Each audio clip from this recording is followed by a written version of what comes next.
यह बात राजस्थान के कोटा की है। आदित्य शर्मा, जो कि यहाँ के एक मशहूर बिल्डर थे, इन्होंने पुराने खंडर की ज़मीन को खरीदकर वहाँ पर एक मकान बनवाया था। वो और उनकी फैमिली जाकर वहाँ रहने लगे थे। पर यहाँ पर सब कुछ अजीब हो रहा था। उनका परिवार धीरे धीरे बीमार होता जा रहा था और चौंकाने वाली बात यह थी कि बहुत इलाज कराने के बाद भी कोई ठीक नहीं हो रहा था। और देखते ही देखते उनके बड़े बेटी की डेथ हो गई। लोग तरह तरह की बातें करने लगे थे। लोगों का मानना था कि वह जमीन साबित थी और कुछ कह रहे थे कि यह उनकी काली कमाई का फल है। शर्मा जी ने अपनी फैमिली को बचाने की बहुत कोशिश की। उन्होंने बहुत सारे ओझाओं और तांत्रिकों को भी बुलाया, पर कुछ नहीं हो सका। और देखते ही देखते उनकी वाइफ की भी डेथ हो गई। उनके और उनके एक बेटे के अलावा उनकी फैमिली में अब कोई नहीं बचा था। आखिरकार उन्होंने वह मकान छोड़ दिया। कुछ लोगों का कहना था कि मरने से पहले उनकी वाइफ ने उस मकान से जाने को कहा था, तो कुछ लोग कहते थे कि मरने के बाद वो उन्हें दिखाई दी थी और वहाँ से जाने को कहा था। वजह जो भी हो, पर अब सबको उस मकान से डर लगने लगा था और इसके बाद उस मकान के आसपास कोई घर नहीं बना। पर वक्त के साथ लोग उस घर में घटनाओं को भूलने लगे थे। एक ब्रोकर ने शर्मा जी से उस घर की चाबी यह कहकर ले ली थी कि वह उस घर को बेच देगा। अतुल कुछ नया शुरू करने के लिए इस शहर में आया था। वह अपने रहने के लिए एक सस्ता सा घर ढूंढ रहा था। इसी बीच उसकी मुलाकात उसी ब्रोकर से हो जाती है। वह ब्रोकर से उस घर को किराए पर देने के लिए कहता है। वह ब्रोकर अतुल को उस घर के बारे में सब कुछ बताता है, लेकिन अतुल इन सब बातों पर विश्वास नहीं करता था। अतुल ने वह घर किराए पर ले लिया और अपनी वाइफ नैन्सी के साथ वहां रहने आ गया। रात हो चुकी थी। वह अपने बिस्तर पर लेटे हुए थे। अतुल कहता है, घर तो मिल गया, बस अब काम भी चल पड़े तो सब ठीक हो जाएगा। नैन्सी कहती है, टेंशन मत लो, सब अच्छा ही होगा। और ऐसे ही बात करते करते वो सो जाते हैं। रात के कुछ 1 से 2 बज रहे होंगे। अतुल को ऐसा लगता है जैसे उसे कोई घूर रहा है।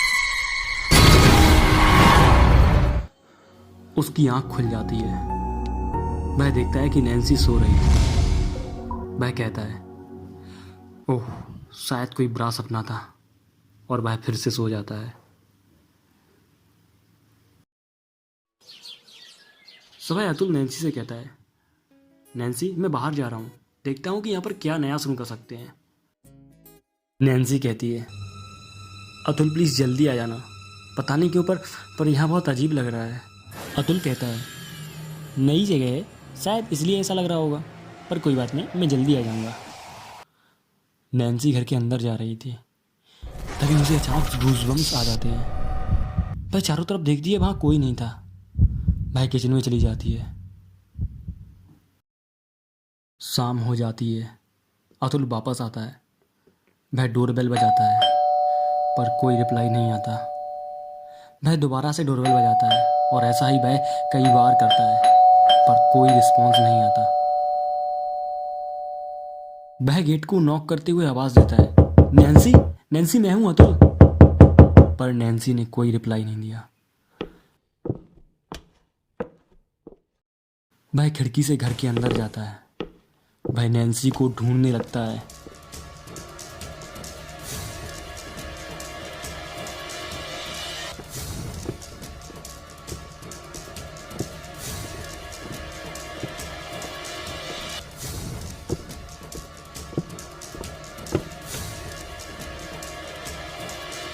तभी उसे उसके बेडरूम से किसी के रोने की आवाज़ सुनाई देती है। वह जल्दी से बेडरूम की ओर जाता है और देखता है कि नैन्सी एक कोने में बैठी रो रही थी। अतुल कहता है, क्या हुआ नैन्सी, क्या हुआ?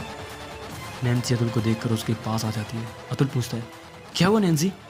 नैन्सी कहती है, अतुल अतुल अतुल वो। नैन्सी इतनी डर गई थी कि वह कुछ ठीक से बता भी नहीं पा रही थी।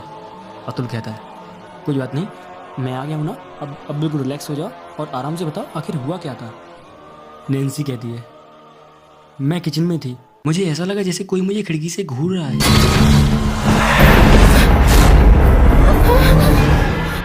तभी मुझे किसी ने आवाज़ दी।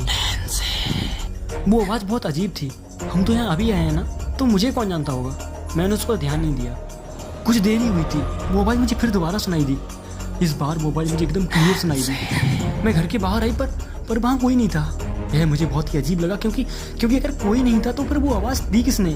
तभी मुझे ऐसा लगा जैसे घर के अंदर कोई गया हो और गेट ही बंद हो गया था। मैंने दरवाज़ा खोला, मैं घर के अंदर आई और मैंने आवाज़ दी, कौन है? अतुल, अतुल तुम हो क्या? प्लीज़ मजाक मत करो, मुझे डर लग रहा है। तभी वही आवाज़ मुझे बगल के कमरे से आती है।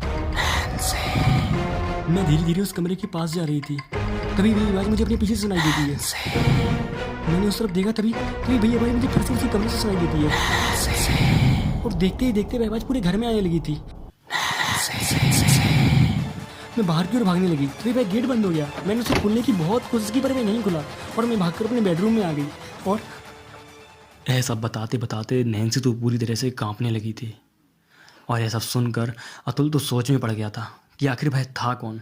वह कहता है, नैन्सी तुम यहीं रुको, मैं अभी सारे रूम चेक करके आता हूँ, कहीं घर में कोई है तो नहीं। अतुल एक एक से घर के सारे कमरे चेक करता है पर वहाँ कोई नहीं था।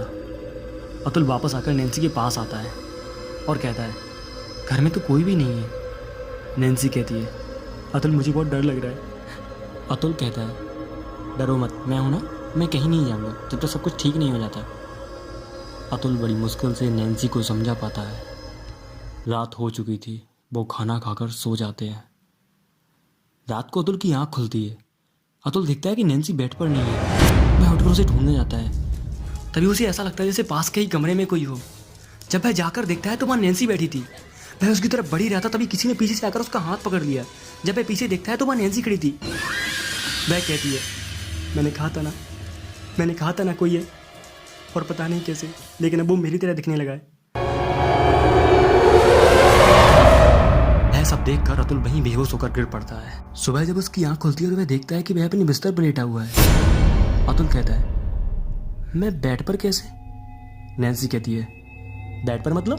कल रात को बेड पर ही तो सोए थे, तो बेड पर ही रहोगे ना। अतुल कहता है, पर तुम तो उस कमरे में। नैन्सी कहती है, कौन से कमरे में? मैं भी तो यहीं सोई थी ना, बस तुमसे थोड़ा पहले जग गई। लगता है तुमने कोई बड़ा सपना देखा होगा। अच्छा तुम्हें काम पर भी तो जाना था ना, मैं रह लूँगी अकेले, तुम फटाफट फ्रेश होकर आ जाओ, मैं नाश्ता लगा देती हूँ। इससे पहले कि अतुल उससे कुछ और कह पाता, नैन्सी वहाँ से चली गई थी। अतुल अब बहुत ज़्यादा परेशान हो गया था। उसे समझ नहीं आ रहा था कि उसने जो रात को देखा वह सच था या फिर नैन्सी किसी सच को सपना बनाना चाहती थी। क्या नैन्सी कुछ छुपा रही थी? अतुल फ्रेश होकर नीचे आता है। उसने जैसे ही खाना खाया, नैन्सी कहती है, तुम अभी निकल रहे हो ना? वो क्या है कि अभी तो तुम इस जगह के बारे में ज़्यादा जानते भी नहीं हो, अगर जल्दी जाओगे तो इस जगह के बारे में जल्दी जान पाओगे। अतुल घर से तो निकल आया था पर बहुत ही ज़्यादा परेशान था।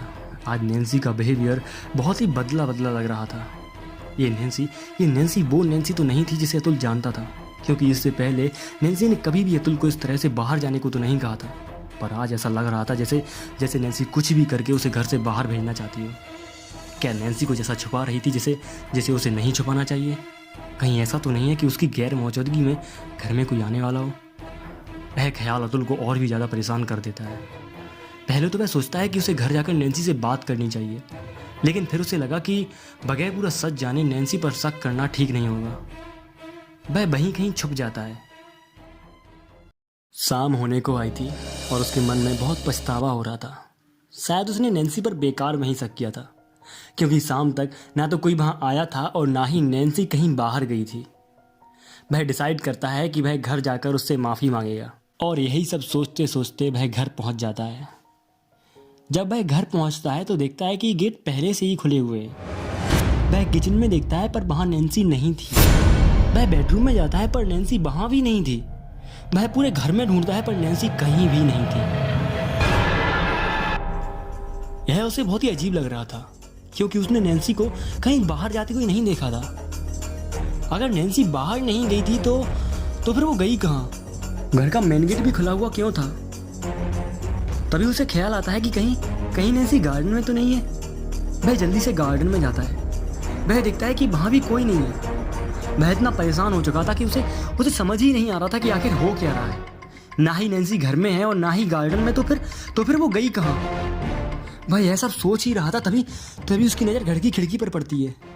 उसे खिड़की में कोई दिखाई देता है, पर वह नैन्सी तो नहीं लग रही थी। वह जल्दी से घर के अंदर उस कमरे में जाता है। अब जो वह देख रहा था उसे उस पर यकीन नहीं हो रहा था। वह अपनी ही जगह पर जम सा गया था क्योंकि उसके सामने नैन्सी खड़ी थी। नैन्सी अतुल के पास आकर कहती है, अरे अतुल तुम आ गए, कैसा रहा आज का दिन? अतुल कहता है, अच्छा रहा। नैन्सी वहाँ से जाने लगती है। अतुल कहता है, नैन्सी तुम कहाँ थी? मैंने तुम्हें पूरे घर में देखा पर तुम कहीं नहीं दिखाई दी। नैन्सी कहती है, मैं किचन में ही तो थी, शायद तुमने ठीक से देखा नहीं होगा। इतना कहकर नैन्सी नीचे चली जाती है। अतुल यह देखकर बहुत हैरान था क्योंकि जब नैन्सी रूम से बाहर जा रही थी तो रूम का दरवाजा अपने आप ही खुल गया था। अब नैन्सी का बर्ताव बिल्कुल बदल चुका था। अतुल को पक्का यकीन हो चुका था कि हो ना हो नैन्सी पर किसी बुरी आत्मा का साया है। वह सोचता है कि अब सिर्फ भगवान ही उसकी मदद कर सकते हैं। तभी उसे ध्यान आता है कि वह अपने साथ जो भगवान की तस्वीरें लाया था उसने उन्हें अभी तक लगाया ही नहीं है। वह जल्दी से रूम में जाता है। वह उन तस्वीरों को बहुत ढूंढता है पर उसे वह बैग ही नहीं मिलता है जिसमें वह तस्वीरें रखी थी। तभी उसे पूरे घर में एक अजीब सी हंसी सुनाई देती है। अतुल दौड़कर नीचे जाता है। वह देखता है कि नैन्सी भाई हॉल में खड़ी हुई है। हॉल की लाइट नहीं जल रही थी इसलिए कुछ साफ साफ दिखाई नहीं दे रहा था। अतुल कहता है, नैन्सी वहाँ अंधेरे में क्यों खड़ी हो? नैन्सी अतुल की बात का कोई जवाब नहीं देती। अतुल धीरे धीरे नैन्सी के पास जाता है। वह नैन्सी के पास जाकर जैसे ही कुछ बोलने की कोशिश करता है, नैन्सी अचानक से गायब हो जाती है। यह देखकर अतुल बहुत ज़्यादा डर जाता है। तभी उसे एक कमरे से नैन्सी की चीख सुनाई देती है। वह उस कमरे की तरफ बढ़ ही रहा था तभी दूसरे कमरे से नैन्सी की रोने की आवाज़ आती है। अतुल उस कमरे की तरफ भागता है। वह उस कमरे में पहुंच नहीं पा रहा था तभी एक और कमरे से नैन्सी की आवाज़ आती है। अतुल भागकर उस कमरे में जाता है। वह कहता है, नैन्सी कहाँ हो तुम? नैन्सी। दोस्तों आपको क्या लगता है नैन्सी कहाँ होगी? क्या वह अभी भी किसी बुरी आत्मा के कब्जे में है या फिर उसे उस आत्मा ने मार दिया है?